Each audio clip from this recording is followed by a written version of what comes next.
Hi, guys. Welcome back to the Dolls of Horror podcast. Today, I have with me another very special guest. I just dropped just now Wesley Mann's interview. Oh, And cool. now we got his co star from Adventures in Wonderland, Richard Kuhlman. Welcome. Hi, thank you very much. Thanks, Did I Summer. say your last name right? Yes, like Coolman. Yes. Yes, Perfect. perfect. Well, we've been chatting a little bit on the line over the last couple of weeks. And when I invited you on the podcast, you said, this is a quote, I wrote it down because it was funny. Oh, sure. And we'll talk about Adventures in Wonderland and horror and the Cheshire Cat and spooky shit, right? And Yes. so here we are. Okay, good. We're going to talk about all those things and more. First, I want to talk about you, your beginning, Richard Coleman's upbringing in the arts. How did this start for you? Your origin story. Oh my God. Well, I'm from Ohio, which is a good place to be from because you can't wait to get out of there. And so, because people just were like, I had uncles that would say like, "You want to be what? What are you going to do in what? California, Hollywood, what? You know, actor? What do you got to say lines and things like that? And get a job." So I could get away from that as quickly as I could, and I moved to Chicago, and that's where everybody understood me. And then I moved to LA Mhm. and worked as an actor for 30 years. One of the jobs was Adventures in Wonderland, which Yeah. moved me to Florida for a year because we shot at the Disney studio in Orlando, and we shot 100 episodes. Well, about 60 of them we shot in Orlando. Then the rest of them we shot back in North Hollywood at the I can't remember the name of the studio right now, but it's the one that's just right there in North Hollywood, and it's very famous. And so we shot there, and it was a great time. It was lovely. There was nothing wrong with doing Adventures in Wonderland. It was a lot of time off, a lot of great fun time doing it, and geez, I don't know. It was like, it was really good audition. The Cheshire Cat was a puppet, and he was big. He was about the size of a Volkswagen, maybe. No, Really? not that big. No, about the seat of a Volkswagen. Okay. And Okay. yeah, So and big he dog. was big. Yes, there was like 14 of us that made it work. It was the Kyoto brothers who were puppeteers, experts, Yeah. and they worked on what is that one? That's the the movie that is Team America. Yeah, and they have that song For "Fuck us, Yeah, it's Team." Killer Clowns from Outer Space. Oh yeah, Killer Clowns, of course. That's true too. Jiminy Christmas, I can't forget that. And so those guys are great, and I auditioned for them, and I was doing the voice and working the mechanism of the mouth on the cat, and it wasn't coordinating. It was kind of sticking, and this is the final callback, and the room is filled with Disney studio execs and Kyoto Mhm. brothers and the producers and all this stuff, and I got done, and I know it's just not good, and they go, "Thank you, Richard. That was nice. Thank you." And I was like, I kind of stood up, and then I sat back down. And I said, "I'm going to do this again." And they were all like, "No one does that to Disney." And I compensated for the stickiness of the levers. And it was like a servo kind of thing that made his mouth go like this. Mhm. And I had to be able to speak the same way So it was cool. And I did it much better. And so then when they cast me, then one of the Kyoto brothers came up to me afterwards. He said, "Boy, you really saved your ass when you did that because nobody had ever said, 'I'm going to do this again.' And then you did it again." And so then we moved to Orlando, and we had the first read through, and the voice that I was doing was similar, but it had a British accent. And the guy playing the White Rabbit, Patrick Richwood, he's worked a whole lot, and he was doing an accent as well.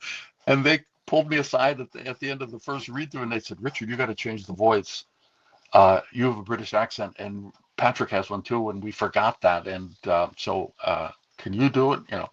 So then I went and practiced a bunch of voices and came back, and I was like, how does this one if I just go, hello, Alice, how the hell are you?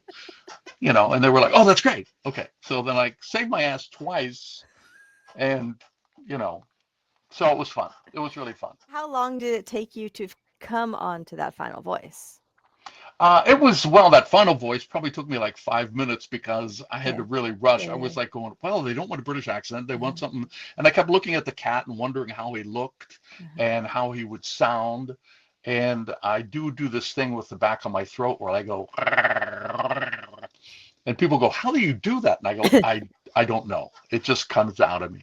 So I incorporated that and a little bit of a laughter. And so it all worked out, and everybody, everybody was happy. You got to kind of make producers happy, Yeah. because they kind of like, I suddenly didn't want to get sent home. So that was it. It was a lot of fun, and everybody was. I mean, it was all really great. I dated the makeup girl for a long time. She was really a sweet Floridian. She kept calling me baby and had a Aw. southern accent, and it's just like, oh, what are you gonna go do to baby? Hey, baby, what are you gonna do? I was Aw. like, Jesus, take me anywhere. This is great. So yeah. Anyway, but everybody's moved on really well. Mhm. Wes keeps working. Wesley Mann keeps working, and John Hoffman, who was the Mad Hatter, Yep. he now is an executive producer on uh, Only Murders in the Building. It's Yeah. crazy. The costumes, the makeup that Disney pulled out for that show and some other shows as well. I've always loved the creepy puppet shows. I never liked cartoons, right? Yes. Creepy puppet Okay. shows were my jam. And okay, so this is really interesting. I was interviewing some people from Hellraiser last month or a couple of months Oh, ago. Yeah. yeah. And Sean Chapman brought up science, and he brought up a very good point, and he says there's been studies done on why we don't like CGI, right? And it's because our brain knows that we're being tricked, that we know the thing isn't there. And so therefore we all have a natural aversion to it. Yeah. Okay. And he's like, and that's why you love Bruce the shark in Jaws, even though it's schlocky and it looks fake, but That's we're in true. it, right? We're That's into true. it. And I had the realization on stage in that moment, that's why I don't like cartoons. I needed a physical thing, a puppet, a person. In my kids' shows, I needed something in front of me. I wasn't really a fan of the cartoon. No, that's good. Well, Yes. the Cheshire Cat had somebody up his butt with like the Cheshire Cat is this big thing that would hang by. He was painted blue. He had all these little blue things, and the screen behind him was blue. And they said, "Oh, this isn't going to work. We have to go green screen instead of blue screen. We got to go green screen." So they painted it green, and then they could move the cat. And the guy wore a complete bodysuit with one eye hole. And so every once in a while they'd have to say, "Cut, we can see your eye." Because it would be like the cat, and then there'd be this human eye following the cat around like this. And it was, it would ruin the take. And his only job was to stick his entire arm all the way up to the shoulder into the butt of the Cheshire Cat. And so he could wiggle the Cheshire Cat's body. Yeah. And I was in charge of the servo machine that operated his mouth and lips. And then somebody else did his eyebrows. And That's the somebody tail. Who had the else, tail? yes. And then Was that somebody a was separate just person doing on the tail? a separate tail puppet. Yes. So there was 4 or 5 of us that were making him come to life. Somebody used his hands too. Somebody made he That's was right. laying, yes, and they had like little sticks that were green that came up, and Yeah. he would bring his hands together and go, "Oh," you know. Okay, so I could tell those were stick hands. Yes, I could tell yeah, those were sticks. Okay, but everything else was very fluid. All right. Sorry, guys. and we did get a song in one of the early episodes. The Cheshire Cat had a song, and it was so hard technically to cover all the angles and have so many shots of the cat. They said the cat is not going to sing anymore, but I got one song in. It was one of the early episodes. See, now I'm going to have Um, to go and rewatch the whole damn season to pick up all these nuggets.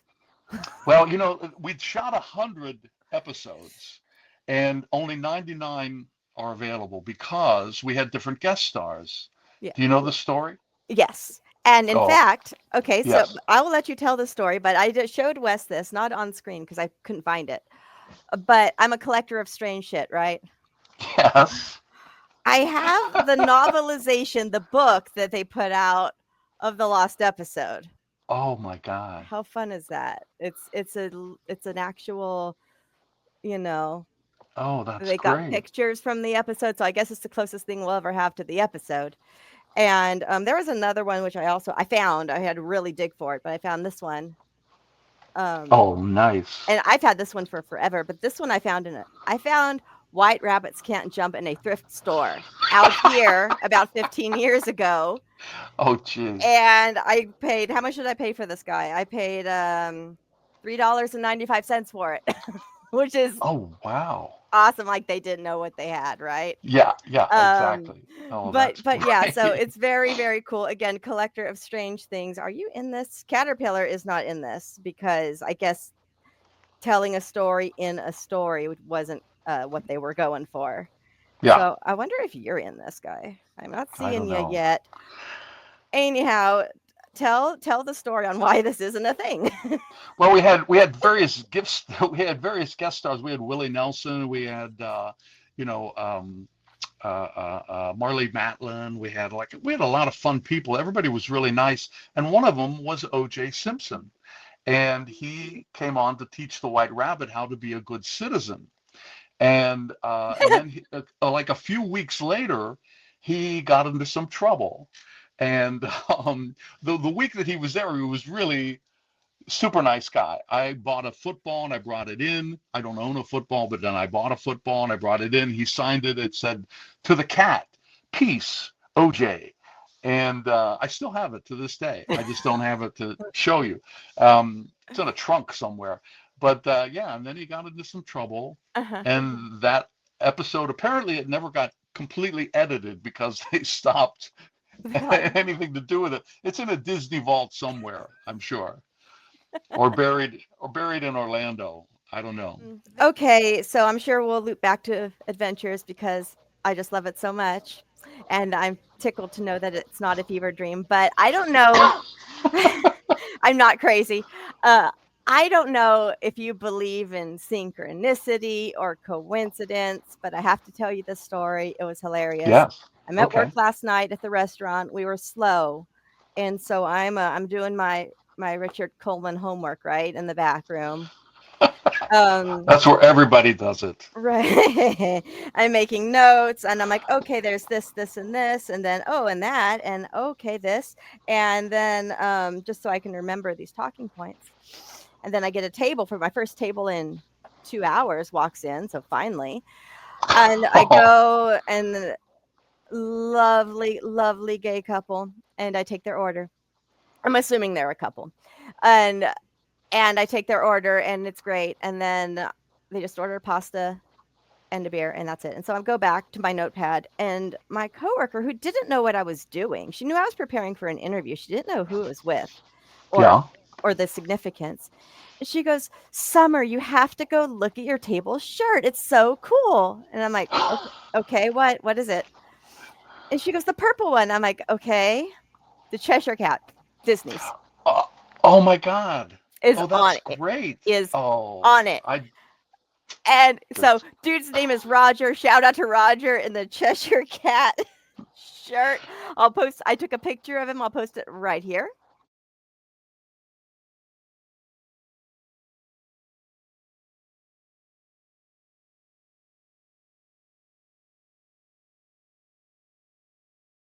All right. that's lovely. That's And lovely. and it was just so much fun. And so like the synchronicity of it all and the Cheshire Cat shirt and this and then I told him I was going to talk to you and he remembered the show.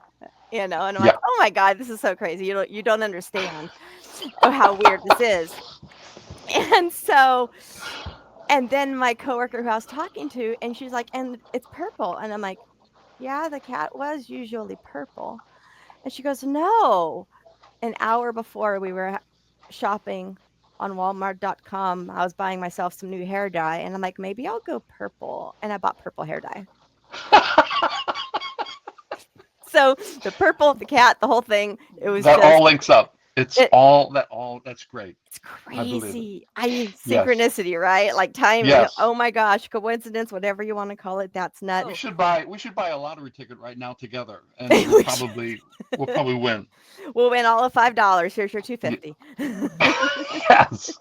Well, when I was in Chicago, we had I was in a couple of commercials and things as an actor, and I was a lottery ball.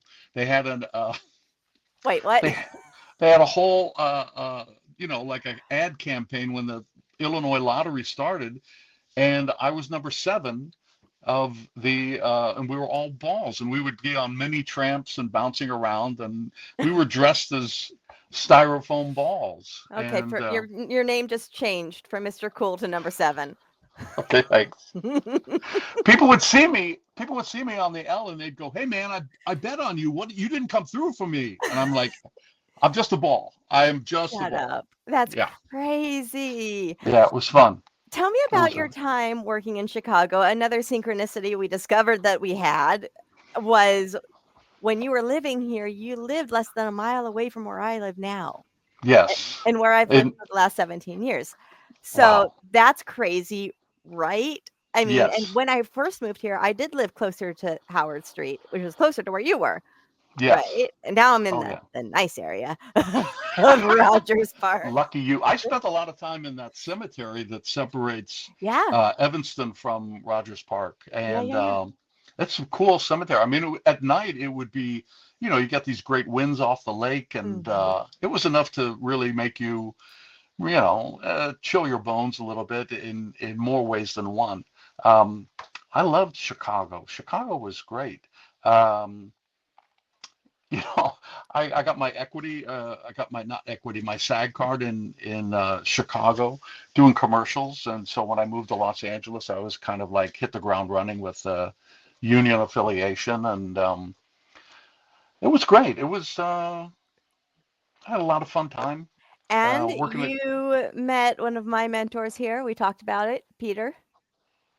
Oh yeah, Yeah. Pete Spellos, yeah, for Yep. sure. Yeah, so Um, you were with him when he was out here. What? yes, yes, yeah. And then Crazy. also I saw him a few times in LA. Mhm. Great guy, great guy, great improviser, Yeah. smart, funny, creative, giving, you Mhm. know, all those things. Yeah. Yeah. And another horror icon also. Yes. Oh, yes. This house that I'm in right now in California is haunted. It's um it's not a big house. It's only like it's two bedroom and one bath kind of a thing. And but my wife and I moved in, and we were standing where the kitchen meets the living room, and I said, "What have you got on?" And she said, "What do you mean?" I said, "What is that perfume?" And she goes, "I don't smell any perfume." I said, "Well, yeah, no, right." And we were like within a foot of each other, and then she moved closer to me, and she could smell it, and it was in this square foot of area in the air. And if you moved away from it, you couldn't smell it. And when you moved into it, you could smell it. And it lasted for like half an hour, Weird. and then it went away. Did she think you were cheating on her? I think it was really somebody's gas. No, I have no idea. But it was that old woman Yeah, kind yeah, of yeah. The perfume. the And the then, roses, right? yes, exactly, Rose. Yes. Yeah. And then another time I was working, we'd taken out a wall, and I was fixing the floor where the wall was. And I realized that somebody was standing next to me, and I looked over and I could see shoes. And as I went up and looked up his pant leg, I got to his face by the time he disappeared. And I was like, wow, and it wasn't scary. Yeah, yeah. It was really warming, and kind of like it didn't occur to me to be startled. And then, like a week later, we were over at the woman who sold us the house, which she lives a couple of blocks away. And she said, "Oh, let me show you pictures of the house when my family lived there and blah, blah, blah." And she turned the page, and there was the man. And she goes, No. "That's my father. He's passed away, blah, blah, blah. He used to live there." And I said, "I saw him. I saw him. I was working on the house." And she goes, "Well, maybe he was making sure that you were doing everything up to plumb, you know?" So, Right? See, I oh, never yeah. I never believed in ghosts. I want to. I'm a skeptic, but I'm a nice skeptic. I'm like, please prove me wrong. Please, please prove me I wrong. I totally believe in it. Well, I've had a few experiences with the super, seeing people standing, walking into a wall, just really, walking through a wall. Yes, and they're never scary. They're never. yeah, It's never like, yeah, yeah, It's like, hello, moving on. I've got some journey to follow or something to attend to. yeah, But it's like you see them. You've, yeah. you I know, I I did have a weird experience when I first moved here. I was staying with a friend on the south side, and it was a condo building where the elevator was always broken, so I'd have to take the stairwell a lot. And then yeah. I saw some shadows move across the wall when there were no windows to make shadows. So I'm like, okay, well that's interesting. Moving on, and then nothing for forever until the day after Peter died. And I swear he's Oh, haunting me. Yeah, I wow. really do because, well, he died in the middle of the night, at like 2 a.m. on a Sunday morning, right? And I was at a con here, Yeah. a local con, and so that was the hardest group of panels I've ever had to do. I watched those videos and I'm like, not even there, you know. And I'm like, I'm just like doing my job, but there's no light in my eyes at all. I'm just trying to hold it together so I don't cry on Oh, stage. geez. And Wow. and, then I get home and I'm like, "Well, I might as well start doing my laundry." And so I do my laundry, and my laundry is 4 flights down, so I'm doing the laundry, and then I come back up. I'd just gotten home, right? And Yeah. my bedroom fan is on, and it's November, and my window fan, it's not in the window, it's on the floor, is on. And he Oh, was always wow. giving me shit because I like to keep the fan on because I like it cold, right? Yeah. And he would always give me shit about keeping the fan on. So the fan's on, and I'm like, "Well, the fan has not been on all weekend because 'cause I've been gone, and it's Wow. November." And I'm like, "Okay." But like a psychopath, I just, like, crumble to the ground and start crying and talking to the fan. Oh, gee. But the weirdest part is Wow. You poor thing. the Oh, my weirdest God. part was when I would start talking, the fan blades would get slower. And then when I would stop, like, waiting for a response, they'd speed up. Oh, trippy. Oh, I my know, God. I That is, know. And oh, yeah, and then that went on for maybe 5 minutes, and then the fan blade steadied, and then maybe it was electrical. I don't know. But how did it turn on all on its own? wow. Right? And I'm like, "That's That's, Peter for that's sure." really, yeah. Oh, And my then God. when I went to his memorial in India, I took the bus there. So it was a month and a half, 2 months after. Yeah. And, he was on that show American Dreams about bandstand Yeah. and playing the station manager. And I'm coming. It was a great, beautiful, beautiful time. And now we're all friends. And now I'm back on the bus and I start to play my do you do Pandora like on your phone, like the radio? No. Okay, so, it's basically a radio station. It's a radio station, kind of where it Okay. streams music, right? And you can curate your playlist like, "Oh, I don't like that song, so they don't play anymore of Oh, that." okay. And Yeah. so Okay. I got my Jersey Boys station, which I've had for years, right? And, it plays mostly show tunes and Jersey Boys, right? Yeah. And Frankie Valli. And not a single for an hour, not a single Jersey Boys, Frankie Valli, or show tune played. It was all the songs that was on American Dreams. Oh, wow. And I'm Oh, like, that's lovely. "Fuck you, That's Peter." Like, "What? You're still here." that's And great. yeah, and Oh, that's great. My friend Andras has a radio show called Radio 8 Ball, and it's like the Magic 8 Ball, but you ask the radio a question, and then a s it picks a song from you out of thousands of songs, and that's the answer to your question. And Oh, it always hits, right? There's an app, I'll show you, and you can play it. It's fun. But it always hits in just the right way. And so I texted him, "You're not gonna believe this shit with this music and the synchronicity." And he's like, "That's the pure stuff." And as soon as I texted him, it stopped and went back to Frankie Valley. wow. I know. So I wasn't a Wow. believer until that. And then I'm like, he's definitely haunting me in the best That's way. good. That's really good. It's That's the really good good. stuff. Yeah, And and see, it's it's so not, fun. and it's not scary. It No. is really heartwarming, Yeah, exactly. It's like, and I texted the group chat of everyone that was at the memorial. We're all in touch now with the Spellows first. After they left the memorial, they all had similar experiences. A lot had to do with music. Oh wow. See that Crazy, that's right? that's trippy. That's really Yeah. and it's Unexplained. true. Yeah. Unexplained. Yeah. And so many things in this world are that are natural, let alone supernatural. So it's like, just open up your mind and Yeah. be a believer. Be a believer right now. Trust me. Be a believer. Yeah, like we're a creepy cult. Here, we'll prove it. We'll prove it. We're connected. Here, pick a number from 1 to 10. Go. I got it. Okay. What's my Seven. number? Yes! Seven. Actually, Yes. you're not you're See. not you're not far off. It was 8. You're really close. 7, 8. What's the difference? Well, What is? it's because you're Mr. 7, remember? Yeah, that's true. That's what it's my go-to. Okay, so speaking of creepy cults, okay. Another part of your work was Tales from the Dark Side, which I might just happen to have right here, all of it. Okay. Oh, geez. Yeah, You did the Connie Stevens episode, and it I was a did. very cult like episode, a televangelist type episode, right? Yes, I was a televangelist and was married to someone, and I think their mother or my mother or somebody's mother was, or it was just the head of the Yeah. televangelist was Connie Stevens, and Yeah. she was a real monster on set. She was, Really? oh yeah, she would like in the middle of a scene, she'd like start clapping. Come on, people, there's no energy here. There's no energy. Let's get our energy. It was like the cameras are rolling, and she would call cut, and the director was like, no, no, no. I call cut. And she was like, no, no, I Wow. just couldn't feel it. Let's just take this back from. She was totally in charge. And so in the course of the story, at the end, there's this whole thing about a doorway to hell. Mhm. And at the end, my character grabs her by the shoulders, and there was a mattress already set up, and I threw her through the door, and she landed on this mattress into hell, and that was the end of her character. Spoiler alert. And It's been so 40 years. If they haven't seen it now, that's not our fault.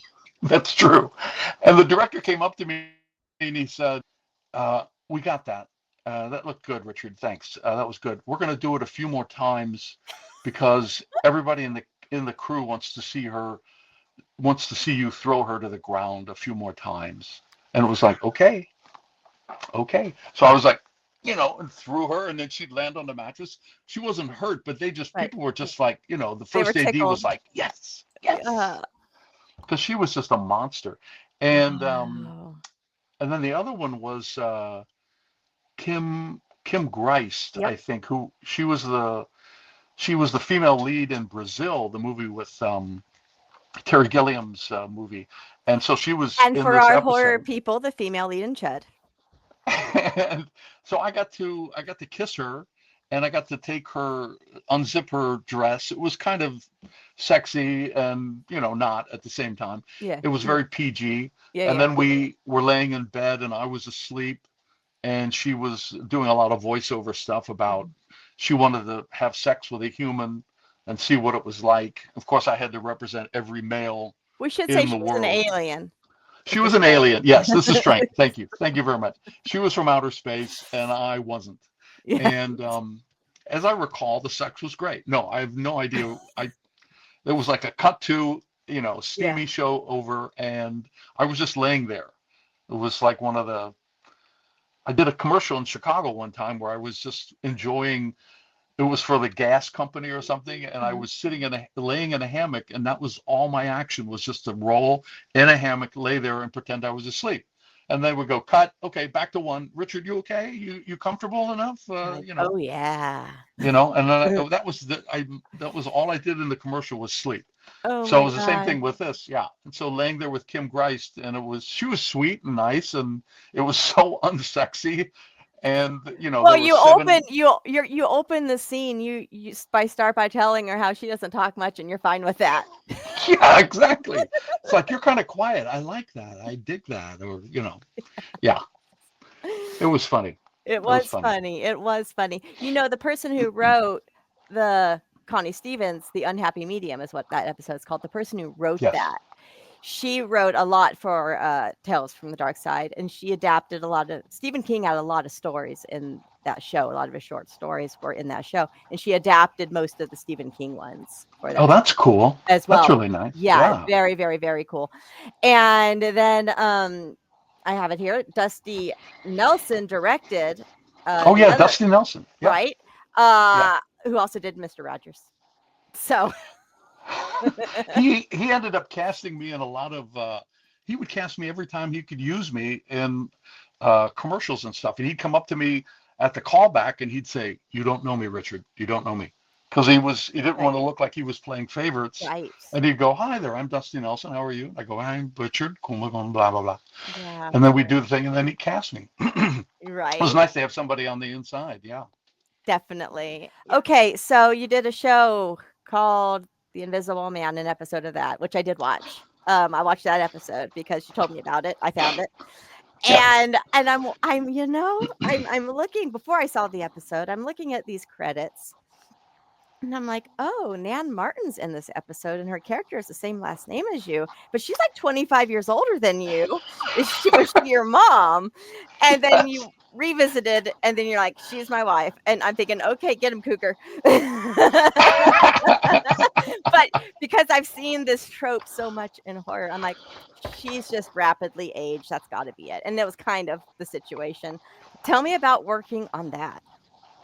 Well, as I recall, it was like we went down to San Diego and from Los Angeles, and then on my day off, I walked to Mexico. I remember being really close to Mexico to the border, and everybody was really nice. It was, one scene was washing the car. We were throwing Yeah. spongy, soapy sponges at each other, and having a good time. And Nan, I remember, because I watched it again because I hadn't seen it in 1,000 years.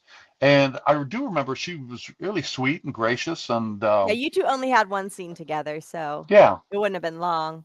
no, she spent the time in bed, kind of Yeah. recovering or about to be killed or something like that. Both. And yes, so, but it was,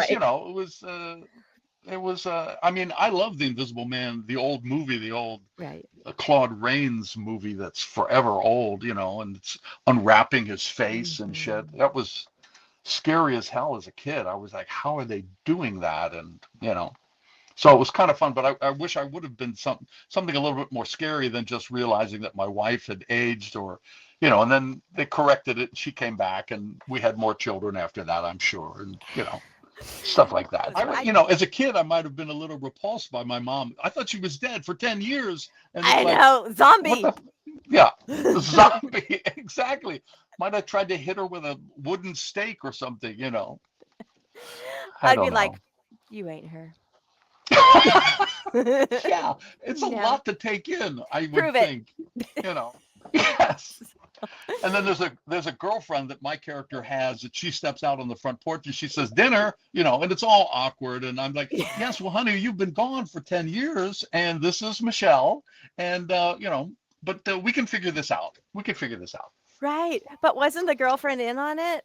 Probably. Yeah. No, like wasn't that girlfriend the one that was like helping Nan out, in the Oh, yeah, yeah, that's clinic true. or That's whatever? true. So her assignment was to go and spy on you for the last 10 years. That's right. I was paying attention, sir. Do I get a gold star? Good job. Good job. You could tell there was massive amounts of sex going on in that show. Why would that show was not picked up? I don't know. I don't Yeah. know. It was amusing. It was entertaining, but, Yeah. it is what it is. Okay, what else do we have? Oh, theater nerd I am, right? We've talked Yes, about this a lot. You you've done a lot of theater. Like, you've done I have. everything. You've been in it, you've acted in it, you've directed it, you've written it. Um, tell me about, Fractured Fairy Tales from the East. Fractured Fairy Tales. Originally, I was commissioned to write like a story theater thing because I worked a lot with Paul Sills and Second City, and Paul Sills developed story theater, and it was always using Grimm's tales. And this producer of theater, he said, I want the same thing, but I don't want Grimm's, and so I researched Far East and the Middle East tales, and found it's a great deal of great folk tales, and Mhm. so I adapted them to theater, and there was a lot of humor came out of Korea, if you can believe it, and Vietnam and China and Japan, and I compiled it all together, and it was called, well, originally it was called The Seven Colored Flower, which was one of the stories, but now it's called Once Upon a Time times 12, and because it's 12 different folk tales, and they deal with, they deal with all sorts of things. From Korea, there's a Cinderella tale where they kill Cinderella twice. The evil step parents and stepdaughter, stepsister of Cinderella, they fucking kill her. They pull her head off, and like it's revenge at the end.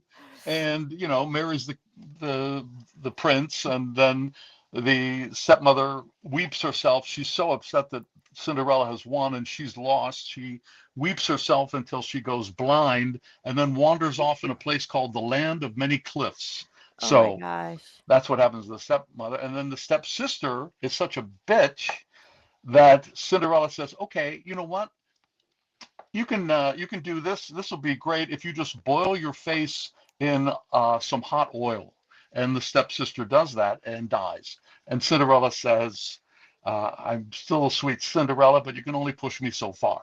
So there's like, it was really great to adapt these kind of dry or humorless folk tales into something that was comedic or touching, Mhm. and sometimes I would take the second half of one and the first half of another and push them Yeah. together and make it into a wholly other different thing. And if I wasn't sure where it was from, I would just assign it to a country. Yeah. So that, but I also did. I love I've written a that. screenplay that's a monster movie. I took the idea of these ancient um, burial grounds that sometimes it's like a Stonehenge or something like that, only they are in the shape of a earthen mound.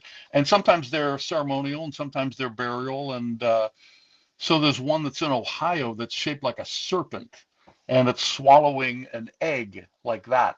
So I made up a story all about that, about how it was the first serial killer. So it's kind of a horror comedy, and but the best thing about it right now is the title. The title is called Diarrhea of the Dead.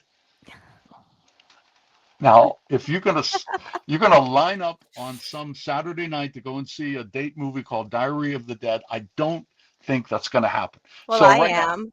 okay, then you would. I would take you. Do you You- do you know how big this spooky industry is now? I mean, oh we yeah, would and how much indie horror has really gotten popular over the last 5 or 10 years, especially the last 5. yeah. And things are getting theatrical releases now, like a weekend or a day, and it's so fun. I would be there. I'd be there. Good. I will send you the script. Yes, We'll work please. on this. Okay, good. So tell me about Ojai Youth Entertainers Studio. Oh my God. Homework, That was sir. you know too much about me. You will have to be killed. Um, it was a uh, it still kind of exists. It doesn't exist with me, and I was the artistic director of it in its first 18 months of existence. And I was paired with a woman who I can't tell you the name of, and all she wanted to do was reproduce Disney Junior things, and I really Uh-huh. wanted to do authentic children's theater. And the Ojai Youth Entertainers Studio was called Oh Yes. And so it was kind of a fiasco. It just got, uh, they eventually said, we can only afford to pay certain people. We can't really pay the artistic director anymore. And I said, okay, well, then let's just call it quits. Um, I can't believe you know about this. So it was very, Oh, Summer, you're hilarious. You I are, got oh, just wait, I got more. oh, Jesus. You're as hilarious as you are beautiful. This is so much fun. Oh, is that Oh, good? hi, Entertainment. Okay. Yes, it's really good. It's really It's like, good. are you saying I'm hilarious or I'm a troll? I'm not sure. Okay. No, Like the one no. under the bridge. That was my first role, actually, in kindergarten. The first play I was ever in. This school that I went to had a backyard that went to a woods, and there was a little bridge. And my teacher brought us down there and said, "We're going to act out the Three Billy Goats Gruff." Oh, And wow. and I said, "Can I be the troll?" And they said, Yes. "Yes." And so when it came time to get butted, I rolled all the way down and fell into the creek. And she was like, "No, no, no, no, no, no, no," and I rolled like 20 feet somersaulting, but I was just so totally into it. Ended up in this creek. And she was like, "What have you done?" And I said, "I'm trying to make it real. I'm 6 years old. Leave me alone." Your method already. I was already method. I was Already method. feeling it. The Your method troll. before it was popular. Okay, okay, I actually don't know what this means. I wrote it down. Oh, God. Um, so I clearly, it was probably when we started to get busy at the restaurant, I abandoned the thought. Uh, Excellent. Deb and Rick on a stick? Oh, Devin, we're gonna stick. Can Okay, you that's a tell good me thing. what the hell that is? That's a good thing. My friend Deb Height, she is a wonderful actress in Los Angeles. She was in Barbie, actually. There's a scene where Ken comes up and says, "Can I speak to a doctor?" And she says, "I am a doctor." And it was in all the previews Oh, and wow. stuff. And it was, he's saying, "Oh, I can just operate on anybody, can't I?" He was Ken trying to get used to the real world. And she Right. was like, "Security, what is going on here?" So she's a very funny woman. She gets hired to do a lot of comedic stuff, a lot of, and she's a writer too. She also writes really good. And so we wrote some stuff together. It was a series of sketches, and she's an old friend. So she's Deb and Rick. We're just Deb and Rick. And I said, "Why don't we just call it Deb and Rick on a Stick?" And we would perform it at people's living rooms. We would perform it in theaters. We took it to Second City in Los Angeles when they had a space, and we sold tickets there, and it was very popular. We got a lot of laughs, and we had a spoof about two very bitter, sarcastic writers trying to figure out what they were going to do in the 30s, and Oh, they come up with the idea. They come up with all the ideas for "It's a Wonderful Life." And they go, "Wouldn't it be great if somebody had the power to be able to see what their life would be like if they'd never been born?" And so we go through this whole thing, but we're so bitter and sarcastic and cynical that we go, "This guy's a joke." He said he only has friends because he lets them walk all over him. Why doesn't he's better off dead? I think he's better off dead. So that was it, and that was kind of funny. And we had one where she was strung out on LSD or something, and she was on a subway, and I show up and I'm the oh fuck, I can't remember, um, some kind of patrol. And I would just we were people that would appear when you were out in public really super high, and we'd come up and sit with you and say, "It's okay, it's going to be fine." And she'd go, "Well, look at this pencil." And I go, "You want another pencil? Here's another pen." "Oh, thank you." And you know that that is a service. That's a very important service, okay? Yes, yes. It was a dramatization of a very needed service. Yes. And and so maybe it'll catch on, I don't know. I But I we would had I we had would a lot I of would like fun. to see that as well. Good. I'm gonna catch a flight to Chicago. I'm gonna show you everything I've ever done. Gotta bring Deb. Yes, I gotta bring Deb too. Yes. And you and her did a short film, a bit of counseling? Yes. And it won a lot of awards. It Did was it? uh it was two couple. Have you seen it? Did you I've seen parts of it. oh, okay. Parts of the Um 7 minutes, so I've probably seen about 5 minutes of it.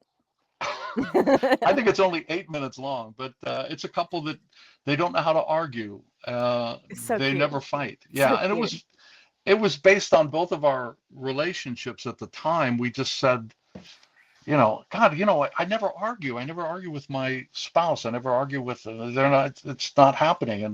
And then we thought, well, that would be a weird thing to bring to a marriage counselor. So the camera was the marriage counselor. You never Mhm. saw them, and it was just a two shot of us and then a close up of each one of us. And James Roddy edited it and put it together for us, and it was really well edited, and it was well written, and we acted it, and we thought it was funny, but it was missing something. And then we said, let's try this with British accents. So when we did it with British accents, it was hilarious. And so we filmed it and submitted it to a bunch of places, and a lot of places liked it. It was I have an award on my wall over here from the Los Angeles uh, Comic Shorts Festival, the first year that they did that, and we won one of the best comic shorts of it. Wow. Yeah, That's and it so was, and the cool. yeah, and the ceremony took place. It was in March. It was on my birthday, and the entire, we come down and they're interviewing the filmmakers, and they said, "And Richard, it's your birthday today, isn't it?" And I go, "Yes, it is." And so the entire audience of 300 people sang happy birthday to me. So it was kind of fun. And That sounds it was nice to be so good. recognized, and it really worked. It's a good little short little film. It's I'm super proud. cute. Thank you. And you got a great English accent in that as well. Yes, thank you. And I was allowed to keep that, whereas as a Cheshire Cat, I got it mixed. Yeah. That's what happens Yes. when you're in charge. Yes. Because you're credited as like co-writing and co-directing, and like that was like your Yes. guys's like thing. No one's there to tell you what you can and can't do, right? Exactly. And that's a So, lesson for all of us. yes. Okay, so let's talk about Hartnell College in Salinas. I directed well, I've directed a lot of things there. I was acting in we did an no, wait a minute, how long was it? Like 6.5 hour production, stage production of East of Eden, John Steinbeck, because it's Salinas, and that's Steinbeck country. He was born and raised in Salinas, and then he wrote East of Eden about a lot of the scandals that were existing in Salinas in his day. And East of Eden, I mean, if you've seen the movie with James Dean, that's good, but that's only about a sixth of the novel. Right. It's a really heartwarming novel. And so we did it for 6.5 hours on this stage, and it was sold out every time. And I played the lead in it, Adam Trask, but it goes through the entire life cycle of Adam. And so there were three or four of us that played, maybe three. There were three actors that played him as a young man, as middle-aged, getting married. That was my character. And then the older guy who dies of a stroke or something like that at the end. It was incredibly moving. And then I directed Of Mice and Men there. And I had this thing at the end. I had lost the dog we had to put her to sleep. And it was, my wife said, well, I kind of had the feeling that the dog gave me permission. And I was like, at the end, it was really sad and stuff. And so when I was directing Of Mice and Men, spoiler alert, at the end, George has to shoot Lenny because Lenny's been really bad and has killed some people and stuff like that. So George has got the gun pointed at the back of Lenny's head, and Lenny's telling him to look out look out over there into the forest, over there into the trees, and you can picture where we're going to live. And Lenny's like, I can see it, George, I can see it. And George shoots him. And I thought, well, if somebody told me to imagine something that was over there, and then suddenly I could see it, I would check back with him. I'd say like, oh Mhm. yeah, yeah, hey man, I can see it. I can Mhm. see it. And when he turns around, he sees George with a gun leveled at his head. And so I said, let's do that. And so Lenny's like, and people are crying in the audience because it's very emotional. It's well written, totally perfect, beautiful play. And so Lenny's going, oh, I can see it, George. And he turns around and he sees George pointing the gun at Lenny's face. And the audience went, oh, it was like, breaking protocol, for crying out loud. And I said, now just to the actor, I said, now just hold that for like 15 seconds Mhm. and let's just see and then slowly turn around and you're back looking where you were supposed to be looking with the gun pointed at the back of your head. And you're putting it all together because you're kind of, Lenny's not altogether intelligent, and he's trying to put together, why would George have the gun pointed at my head, and why is and the audience was just spellbound. They were just like, what is going to happen next? And I didn't change any of the dialogue. I just had Lenny kind of scrunch his shoulders up and shut his eyes and say, I can see it, George. I can see it. And George shot him in the back of the head. And it was really, it was really emotional. So Yeah. Hartnell, they just trusted me as a director and an actor. And I did some really nice shit there, I think. And people came up to me afterwards and they were like, people were saying, why did you do that at the end with Lenny? That's just sacrosanct and blah, blah, blah. And other people would come up and say, I was never so moved in my life. That was incredibly insightful and great. And it's just blocking to just have him turn around in the last second. And I checked actually, when I came up with the idea, I thought, well, that's a little risky. Mm-hmm. And I checked with some friends of mine who direct. One of the guys runs the theater in Chicago, Northlight Theater in Chicago. And I said, hey, what do you think about this? And he said, make sure you do it center stage, right down front. Make sure nobody misses it. That's a great idea. And I mentioned it to one of the guys at Steppenwolf. It was one of the founders. He's a Facebook friend of mine. And he said, yeah, I wanted to do the same thing, but when John Malkovich played Lenny, but John wanted to die in slow motion. And so we did that instead of the thing. So I was like, Oh, okay, Malkovich. yeah, Malkovich.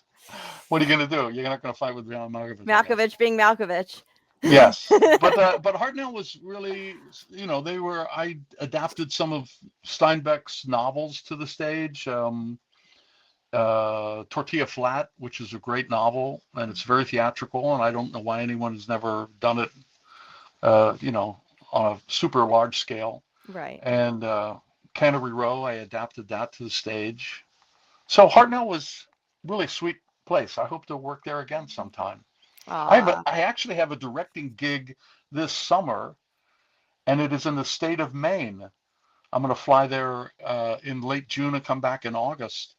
And it's on an island off the coast of Maine. Really? Yeah, it's like what?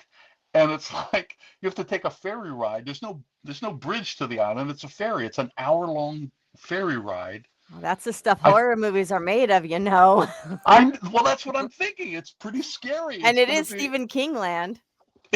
Oh, completely. Have you ever seen his house in I No. think he lives in I Portland? mean, I've seen a picture, Bangor, I think, Yeah, Bangor. Yeah, but I've exactly. never And been to Maine. So his fence out in front of it. His house yeah, looks like a haunted mansion. yeah, And the fence has got little gargoyle heads on the spikes all along. It's just this custom made fence. yeah. Oh, yeah, it's really, yeah, but Maine is like, I can't wait. I hope to find a pet cemetery somewhere. Don't die. And no, I won't. If I do, I'll come back. Okay. Sometimes they come back as a Stephen King movie too. Why not? Why So the fuck not? you'll be haunting us all. I'll just be like going about my life, and I'll hear the Cheshire Cat laugh. Oh my gosh! Something else I forgot about that story about the guy. Back to Oh, Cheshire. oh, okay. So there was one more piece that I forgot. So one of my other theater mentors, who I worked for many years in Bakersfield, briefly he had one of his last theaters, and he had a little coffee company run out of it, Cheshire Cat Brewing Company.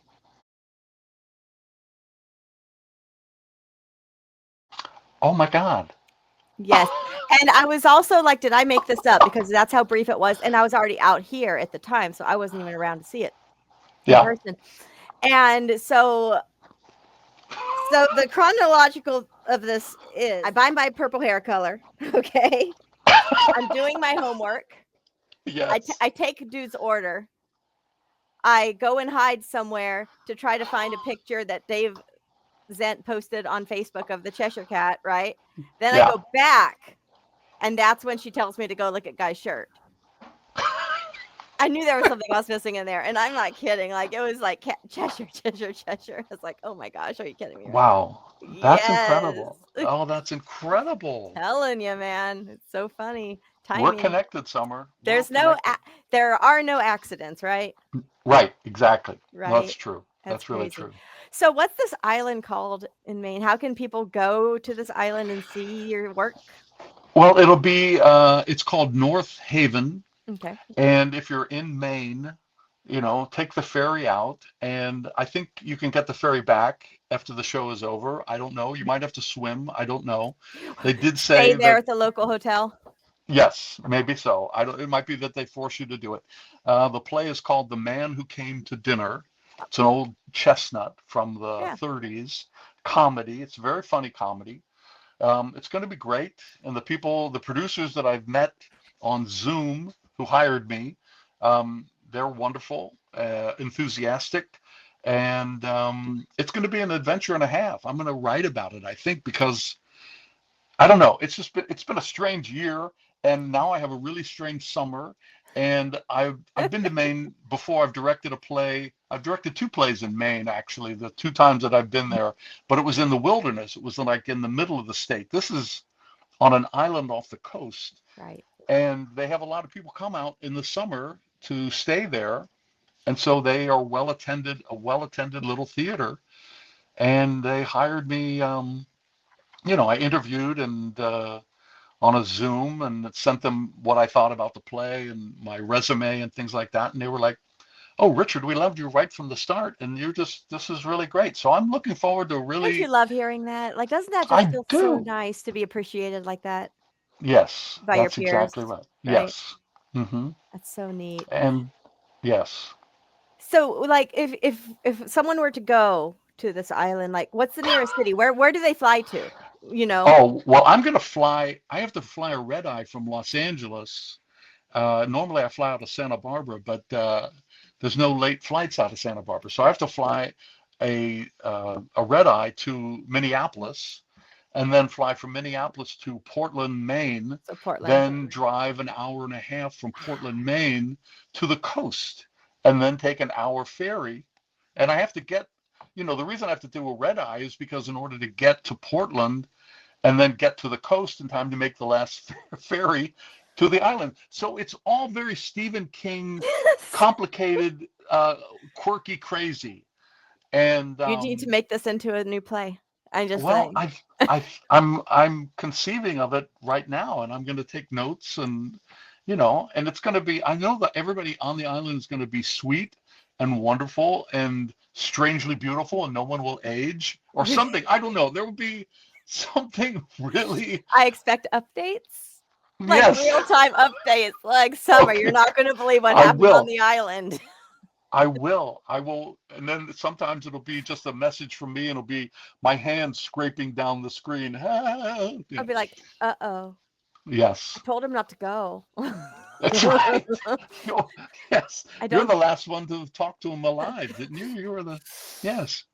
And I will become the man who came to dinner. See, it'll be so weird. It'll be so weird. you could call Diarrhea of the dead. you So could call your other the man who came to the other dinner. I love that. I love that. You could show up and it would be the dame who came to dinner. No, I have Love no it. idea. The doll that came to The dinner. doll. The Right. doll. The Yes, doll, yes. yes. I had to take a sexual harassment, course when I was working at the law firm a few years ago. Yeah. Apparently, we're not allowed to call people dame or doll or toots anymore. Oh, wow. And I said, "No Well one's then, ever called me a dame or a toots, and I would love it." geez, I was just thinking because of the 1930s, that's what everybody would call. Hey, dame, Cary Grant was like Yeah. flicking a cigarette at someone and calling him a dame or something. But, for Um, there to be a rule, there had to be a problem, so I'm really curious as to how this became a rule. Like, you can't oh call God. anyone toots in 2023. And now we're back to O.J. Simpson. This is so cyclical, the whole thing. It's how I work. And It's how I work. P P Diddy, Uh, good I can't God. I can't tell you how many times episode has been recorded on this show. And when I had a co-host and more time, we were doing like regular weekly episodes, reviews of movies, right? Oh, cool. So many times we were recording on one of the stars' birthdays, one of the days the stars died, the day it was released, the day that it Wow. took place. Like we recorded our Purge episode on the day the Purge was happening in the Uh-huh. movie. Completely accidental. It's just how it timed out. And Wow. or it would be released on that day. We know when I'm going to drop these, and it would come out on a birthday or the day they died. Oh, And geez. over and over again, it just kept happening. So I'm really used to these weird like synchronicities and stuff. It no longer like weirds me out. It makes me giddy when I Well, find it. I think it has to do with you. You think? I think it has, you have something, some kind of chemistry. You have this electricity, I don't That's even one way know to put you, it. but look how friendly you are. Look how much fun you are. Depends on who you ask. 'Cause I'm pretty See, savage. that's great. Good to In know. case you couldn't tell from my Facebook activity. That's just a little hint. Like I am the nicest person you'll ever know until you cross me, and then you That's better watch great. Well, out. you shouldn't be crossed. Should That's not. basically the lesson here. Oh my No god. one, You don't will. cross. Who would cross somebody named Summer? Oh, Summer's, I got some haters. oh, This bitch, they're assholes. this bitch. Oh, Jesus. Anyway, Oh moving man. on. Yeah, yeah. That's a little insight into my drama in I this guess. in Oh this my God. crazy, crazy world. And I guess I'm just really mean. Yeah. We'll You just don't deserve that. You don't, I mean, I can assess you pretty quick. You're a fascinating person. You don't deserve any of that bullshit. But thank you. Thank because you're you. so cool, you're going to have to face it from all sorts of lesser people, Yeah. Yeah. that just don't have their shit together. These people are It's really, these people are actually lunatics. Like, are you kidding me right now? Yeah. oh well. Anyway, okay. So Okay, okay, back on course. Back on okay, course. okay, back on course. So let's talk some more Adventures in Wonderland Okay. because I have to. Because I have to. As I said, I want to know, like, when you're building a character like Cat, or because that's just what they called you, like Cat, or any of your characters, what's your process of developing this characters? It's usually very physical. It's usually, I just did a play here in Ventura County. That was Martin McDonald play called Hangman, and it's such a dark comedy. But my character, I felt like he was a show off a little bit, and so I danced a lot. I would just be in the scene and would just, as I moved across the stage, I would make it into a dance. It would be a dance movement and things like that. And the other actors were like, "What are you doing?" I said, "I think he's a show off. I think and it matched. It worked. It was really a lot of fun." And I've always been that way. I've always been my training. The training that really mattered to me was working with Paul Sills in Chicago and also in Los Angeles. When he moved out to Los Angeles, I was out there as well. And it always begins with the physicality. He would say, Rick, are you in touch with your spine today? And it would be like, it was just everything came from the spine. A gesture, Yeah. steps, everything comes from the spine. And it was never anything, a gesture is not from the wrist down to the fingertips. It's your whole body is involved in a gesture.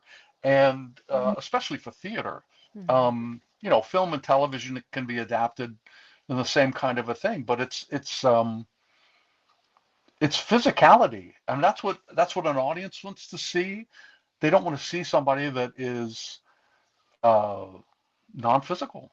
Yeah. It's physicality that leads to everything. That just leads to everything. It leads to voice. It leads to even when I think the story's not about you. that when the what physicality, what minor physicality can be going on, and this works for the camera as well. Simplicity, you know, just simply, touching your face or playing with an object, a simple pencil or something like that.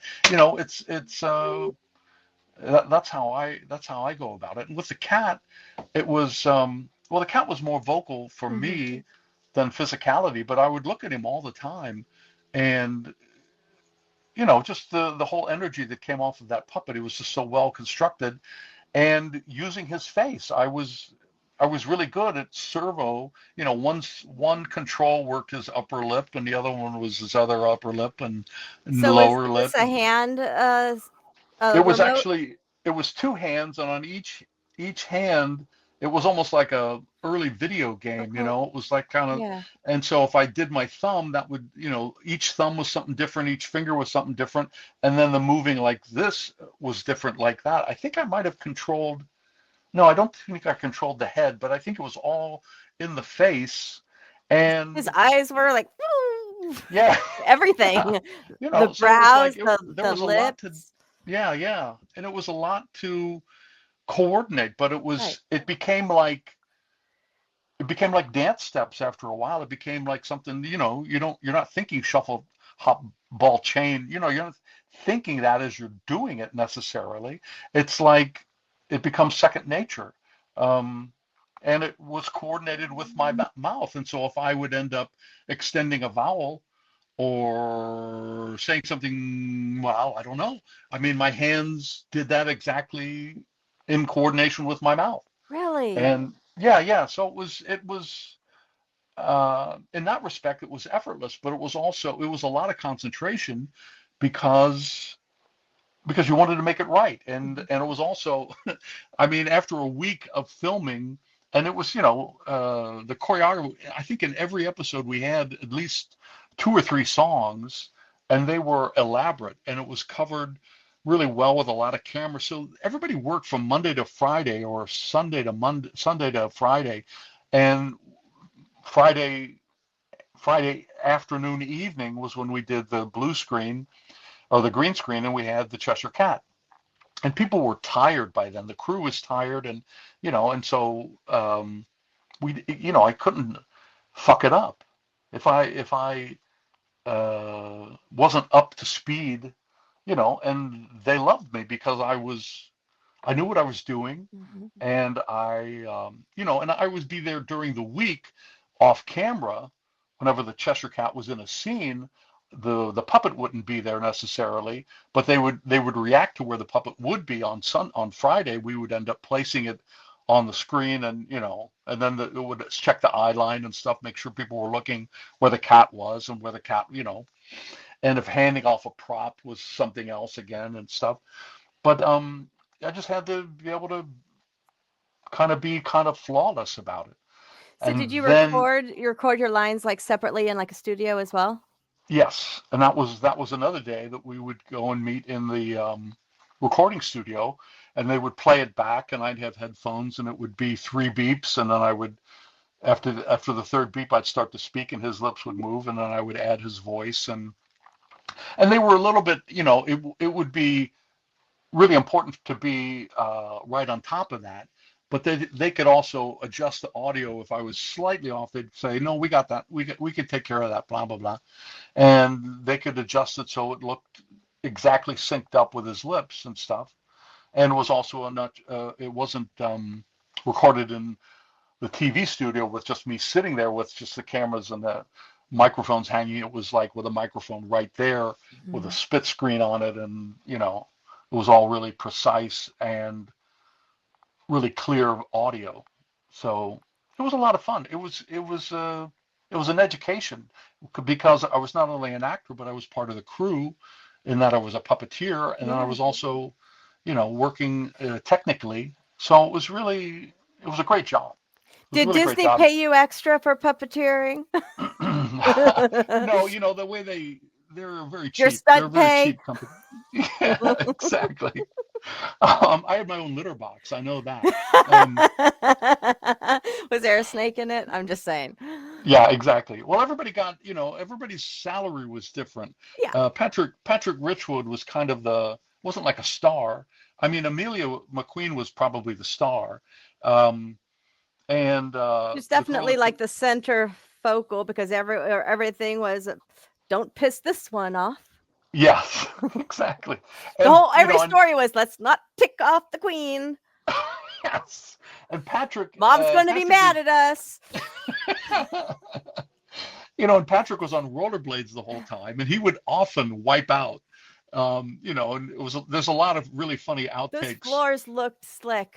Oh yeah, well he passed out a couple times being so heated in that. We were shooting in Florida, and even though it was air conditioned and stuff, it was just hot. And so sometimes he would be in a scene, he'd just be like, Oh, and just collapse. at And least the suit was soft for the landing. yes, he'd land on the big fat butt. Yes, his I don't, tail. he never really hurt himself. He never like Exactly. was out for, recuperating or anything like that. Um, I think Wes fell over one time. I think, or started to fall over, maybe. There might be an outtake. I We was haven't like, looked at that. topple. Yeah, it was like, whoa, Oh, yeah, whoa, yeah, yeah, yeah. and there's three people in there on little layers of. So it was funny. Going back to the Alice in Wonderland, it's like the cards. Yes, exactly, exactly. And Ah, I would be sitting there, and the cat would be, we had a lot of outtakes with the cat because the cat was just a filthy mouth because I yeah, was just dirty. It'd be like they would they would be showing a video of what they shot during the week, and then they were placing the cat in the position, and so they'd go blah blah blah, and they'd freeze, and then the hatter would be standing right there, and I would be the cat would be active, and the video would stop, and I'd be like, "What the fuck are you doing? Give us a kiss, kiss me, you fucker." It was all sorts of weird shit, and then the director loved that. Gary, what the hell was his name? Well, there was a few directors. yeah. Gary directed most of it, but he was very encouraging of the cat being filthy mouthed, and those are somewhere in the Disney vaults as well. The you the know. it's just so many components that went into making Cat and putting him on the screen perfectly. Yeah, It's so interesting to it hear was a about. teamwork. It was definitely Oh, teamwork. Yeah, yeah, definitely. So interesting to hear about. And I mean, on the other cast members, they did it just perfectly too. Their eye lines and everything. So yeah, it was all yeah. amazing, all amazing. I said to you last night, I said, Adventures in Wonderland needs to be rebooted to a horror film. Yes, that would be great. Wouldn't it That would though? be. Because, Oh yeah. the whole thing is an LSD fueled nightmare. I mean, yeah. How great would it be to start killing people off? Suddenly the dormouse has got his head pulled off, and they go, "What the fuck happened to the Okay. dormouse?" You And want to hear my pitch? yes, And if please. anyone can make this happen, I don't care if you steal it because I want it to happen. I don't care how. Okay, good. Okay. So Elizabeth wakes up 35 years later, right? Yes, okay. In the loony basket. And this whole thing, even from 35 years ago, she was already in the hospital then, crazy. Oh, great. I love that. She never was I in her love bedroom. She never was obviously was going through the mirror, clearly. But she was just shackled down. And this was all her little world, which we all knew already. But, that makes it more sinister if you're in the mental hospital. Yeah. Very Return to Oz, if you ever saw that. It Oh, was wow. Okay. really, really trippy, sweet sequel to Wizard of Oz in 1985, 4, something like that. Wow. Veruza Balk starred in it. She was very young. And yeah, so What's it very what's it called? What's it called? Return to Oz? Return to Oz. I'll look for it. So creepy. You thought Wizard of Oz was creepy. This is sinister. And this bitch cuts off heads and puts them on her. When she feels like she wants a new head, she just has a bulk of head. Oh, Anyway, it's amazing. nice. Watch it. Everyone know Oh my God. anyone who likes spooky knows all about it. My age at least. Because that was our childhood, right? This is why we love what we love. Um, and so very Return to Oz is what I'm thinking. And, as much as the original cast that we could get back would be great, obviously we can't get the dead ones back, but Right. they could do some like CGI, or they could already be dead. Like maybe White Rabbit finally snaps and takes Armelia's head off. Yes. He's tired of being bossed around and he loses it. And he just goes on a massacre. Okay, good. That's one idea. That's one idea. That's that's great. That's great. I have a few more, but it all goes back to she was always crazy. Good. Yeah, I love that. I love that. That's a great anchor for the whole thing. And then Yes. what we could do is we could do what they did in the original It. Have you seen It? Tim Curry's It, Oh, sure. right? Yeah. So in part 2, when adult Henry Bauer starts hallucinating in the hospital, right? Yes. She could be in her hospital hallucinating, and then they're actually there in her room with her. They're no longer in Wonderland. Now they're in the real world. And they could actually be in the real world. Yes. Oh And they God, could yeah. start taking out her revenge for keeping her there for so long. Because now they're no Perfect. longer fake, right? So they were Yeah. always real, and she's been locked up for 35, 40 years, wrongly. I love this. I love this. Someone make it happen. Fuck yes. Fuck My yes. creepy ass wants this so bad. Oh man. A Okay, so giant caterpillar coming into somebody's room. That would be great. that would be horrifying and Fuck. awesome. It'd be like, what the? Awesome. Oh, Everything would have to mostly be practical because then it would just look stupid. You got to have the puppets and you got to have the costumes. You can't just throw in a CGI unless you have to, right, right, again, right. because our brain knows we're being tricked. And that's what was so magical about these twisted things that we loved in the 80s, was because they were all puppets. Ret- Yes. Return to Oz was all puppet work and Yes. some claymation, stop motion, but it was all physical stuff. It wasn't computer. Yeah. What is? There's no CGI that is creepier than one of those Victorian dolls that sit there with this hard heads and just stares at you with these weird lips and it was like that's what they played with is Victoria, and it's like this doll is fucking third dimension. Get the fuck. What the? Yes. You know. Yes, exactly. Exactly. So there's my pitch for the horror version of Adventures in Wonderland. Wizard That of Oz works. can do it, so can we, okay? I'm just saying. Yes. My people will talk to your people. This is good. Perfect. I'll throw ideas and someone else has to write it. Yes. Okay, so one last question before I let you go. You said in the beginning of our conversations when we first started talking that you like horror too. So I Yes. want to know about your horror journey. What made you love scary, spooky, creepy shit? I was thinking about this, and it's like children scare the shit out of me. I would not be I'm a good uncle. I don't think I'd be a really good parent because I'm kind of self-absorbed a little bit with Thank you. my career and stuff. And it's not everybody should be a parent, and that's a parent. But kids scare me. Um, the kid, in Pet Cemetery, the kid that comes back has a strange name, Chase or something like that. Gauge. Gage, exactly. That was creepy as fuck. As a child, being introduced to horror, my favorite was Frankenstein and Dracula and Mhm. Wolfman, and that was really, it was, just growing up in Ohio, we didn't really have much access to much else and stuff. And I really wasn't into like the Preacher of the Black Lagoon. That just seemed to be, I could smack him and he'd go away or something. I don't know. But there was something relentless when something just keeps coming at you slowly, like The Mummy or Frankenstein. Mhm. That creeps me out. And I love cemeteries.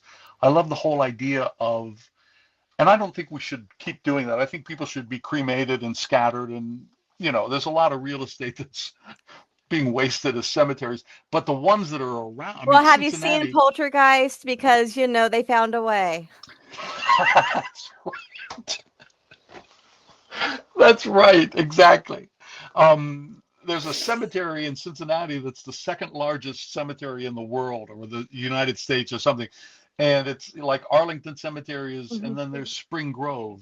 And Spring Grove is beautiful and laid out well and hilly and this and that and lakes and little ponds and shit like that. But I have grandparents that are buried there, and it's gothic, and Oh, I love it. and there are those houses that rich people have a house, and all the bodies are on little drawers that are, stacked on top of each other and shit, like a mausoleum, like a mini mausoleum. That's creepy to me. Yeah. Just why don't you just get rid of that body? No, I want the body to be. So when I come and visit it, it's head height, It's like, no, it's in a drawer. It's all just too much. It's a little bit like a morgue. So that's creepy to me. Yeah, we just I've need a spent drawer. you Pull you them what? out. We just need a drawer to pull the body out to look at it. Yes, and I seek out horror. I've spent the night in a haunted church in my college days, and I've spent the night in a cemetery. Um, just kind of with a friend, and it's just great to just creep yourself out. And I remember hearing a bell. It was like this bell was ringing when we were in the church, and it was like people were like, "What the hell's that bell?" And they said, "Well, it's in the steeple. This is a church. There's a steeple." And somebody said, "There is no steeple in this church." And we're like, "Where the fuck is this bell coming from?" So we all had to like walk as a group into Yeah. the dark. Nobody had a flashlight, and there were moles that were digging in the ground, and so you'd step, and then you'd step on a mole hole, and it would pull your foot down like 6 inches, but it was enough to make you crap your pants. You were just so scared. And it turned out the bell was like on the cow. It was farm cow. It was like, and it was like a bell, just ding, ding, Yeah. ding, Yeah, ding. It was yeah, like, it's yeah. a fucking cow, everybody. Let's go back to bed. Yeah. So, but I love that. I love late at night. I love early morning. I love darkness. I love walking around in the dark, and I love scary children. Give Favorite me a scare fucking weird child. Yeah. favorite scary child in the movies. Favorite scary child? Well, it would have to be Gage. I Gage. think. I think Gage is creepy. Gage is your ultimate scary child, huh? If I could think about it. I mean, when they're trying to be scary, it doesn't really like the bad seed or some kind of weird Yeah. little strange kid thing. But I don't know. There's something nagging in my head. I just can't really picture it right now. But I'll think of it like 2 hours from now. I'll go, oh my Village God. of the Yeah, Damned is good, but people argue those are aliens, not children, right? yeah, that's true. Oh, that's true. Okay. So there's all the You do it. You are an technicalities. encyclopedia. You're an encyclopedia. You are. You're incredible. I've been obsessed with horror films since 1990. I was 8. Wow. So, Mm, yeah. you're a child. You are a child. Yeah. So, Wow. yeah. But yeah, 8 years no. old. Yeah, I think that's when it hit me. It was like, Yeah. had to have been 8 or 9 or Do you something like remember that. your first horror film that you saw? Where you're like, "This Well, is our, good." our the kids' TV was in the basement, Mhm. and the basement was creepy to begin with, and it was off in a corner, and it was one of those big old TV sets, black and white, Yeah. and it probably was Frankenstein. That's I so mean, my brother is 2 years older, and he would introduce me to everything, and yeah. he would say, "Come on, let's go. I got to show you a movie. Yes. Blah blah blah. It's going to be Yes. on in 10 minutes," because he had to run. Yes. It wasn't like it was on tape or anything, and Right. come down and sit there in the dark. No, turn off the light. He was just in charge of setting the mood. It's so magical though, Yes. Oh yeah. right? Well, Richard, I would love to do this with you again because this is fun. Oh, this would be great. This is Anytime. so fun. Great. We need to Yes. have another conversation when you're on the island. I will do that. We I will need do to that. We will set we that need up. to schedule this again because I want to hear all about the island adventures. Yes, yes. I think it will be a spook show. I It's going to really be do. awesome. I'm so excited. Make sure you keep a diary. Just in case something Yes, happens to you, first of all. We need it's true. evidence. It has to be a waterproof diary that Right. could float to shore. That's And good. well, freezer bags. So yeah, keep a diary Okay. and if nothing else, the diary will be a great script. Thank you. Yes, it will be. It will be. But Okay. thank you so much for talking to me for the last 2.5 hours. Like I've taken up so much time. I'm so sorry, but this has been so fun. Thank you, Summer. You're a All right. sweetheart. This is great. Stop it, you. All right, everyone. Thanks for tuning in. This has been a treat. Stay tuned for more of Richard's adventures. abroad on the island. Richard's Adventures on the Island. That sounds good. Okay, bye Robert Louis everyone. Stevenson, perfect. Great. Bye everyone.